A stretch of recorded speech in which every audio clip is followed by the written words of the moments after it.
فوزي البنزرتي كالعاده كيحس بالصاد والضغط كيهرب، ظلم تحكيمي يسافر والسؤال كيتطرح ولا السؤال العريض اش واقع في التحكيم المغربي وفين مشى التصريح وكلام عبد السلام بن القشور رئيس العصبه الاحترافيه في التصريح الشهير ديالو ولا في الخرجه الاعلاميه اللي كلشي يتكلم عليها حينما قال خصنا نعرفوا اش واقع في التحكيم واذا كان مخترق نعرفوه باش نلقاو الحلول. لقيتوهم ولا مازال؟ فوزي البنزرتي يمكن نقول انه كالعاده وهذا امر كان متوقع، جاء من بعد المباراه اللي انتهت لفائده شباب رياضي السوالم وقال ودي انا كنستقل وغنمشي بحالي وسولوا على الاسباب. مدرب غريب بالاطوار كالعاده، ما عارفش وانا ما فاهم والو وانا غنمشي. وشكون اللي غيعرف؟ انا ياك في ماتش المحمديه انت اللي قلتي لهم ديال الوداد اللي كنعرف. علاش هذوك التغييرات العجيبه اللي ديال العلماء اللي ما عارفين فرحان دخلوا مهاجم وتخرج حركات؟ اش هذا العلم ثانيا ملي كتكلم السي فوزي البنزرتي؟ وانا شفت المباراه ديال السوالم انا بغيت نعرفها كيفاش لعبتي والطريقه اللي بغيت تلعب بها، ولا تمريره مثلا للمهاجمين. علاش قال السي شتي ودخلتي الضراوي حيت شتي حقه ساهم في خطا في المباراه السابقه وجيتي كتعاقبوا باش تدخل واحد ماشي بالبوست ديالو؟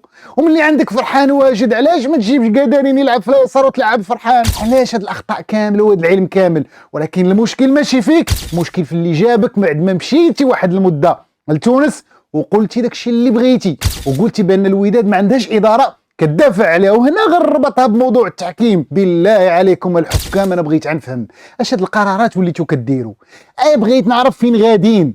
هدف ديال الرجاء ما درتوش الخط باش نعرفوا واش تسلل ولا لا. زيد على ذلك ملي كتجي في مباراه ديال الوداد والسوالم واللاعب هاز رجلو الفوق وكتمشي تعلن على ضربه جزاء، الفار كيقول لك لا بقدره قادر. انا ما فهمتش شنو بان ليه وكترجع تعطي خطا في الكاري. الا كان خطا بيلانتي ولا ما تعطيش بيلانتي. كنقول بانه اليوم ملينا كرهنا ان الناس اللي مسؤولين على كيم ولا العصبه الاحترافيه ما كيهضروش. غنوجه رساله مباشره الى فوزي القجع رئيس الجامعه الملكيه المغربيه لكره القدم منذ التخلي ديالها على البطوله وحنا عايشين غادي اللور. وهنا كنقول بانه الوحيد اللي يقدر اليوم يحبس هاد ليموراجي اللي كاينه هو فوزي القجع. وهاد الصمت ديال هاد المسؤولين يتحملوا مسؤوليتهم، لان اليوم نهار من بعد نهار غنبقاو غاديين كنرجعوا اللور تغيولي الشمئزاز، تغيولي حتى واحد ما حامل هاد البطوله الوطنيه.